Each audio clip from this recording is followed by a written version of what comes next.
kasabay ng mga pag-ulan, humuhupa na rin ang mga online meme tungkol sa init. Pero ang ating mga kapatid, abay hindi pa rin nauubusan ng kulit. At ang ilan pang entry ng Katuwaan Online, silipin natin sa Kwento sa Minuto ni Mark Logan. Medyo pahupa na mga memes tungkol sa tag-init. Pwede nang magbukas ng gripo. Ngay! Ayan tuloy, tingnan mo yung hinugasan kong tilapia. May naghahamon tuloy, wala na bang ito todo yung init? Gusto ko kasi, pag nagsasalita ako, may kasamang apoy.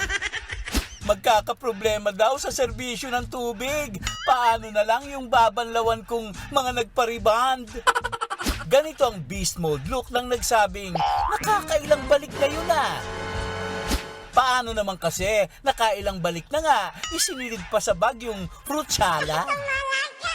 Hindi naman sa pagmamayabang, nakikain sa amin si Taylor Swift. Minsan talaga guys, napaisip din talaga ako. Gusto ko rin bumili ng sasakyan. Pero napaisip ko guys, wag na lang. Kapag nagmamadaling umalis ng bahay, siguruhing cellphone ang bitbit, hindi yung remote. Kung maglalagay ng karatula, siguruhin lang po na high ceiling. Nagbabalita mula sa Frontline, Mark Logan, News 5. Mga kapatid, Cheryl Cosim po, huwag maging huli at maging una sa lahat sa balitaan. Para sa tuloy-tuloy na talakayan sa Frontline, mag-follow at mag-subscribe sa social media pages ng News 5.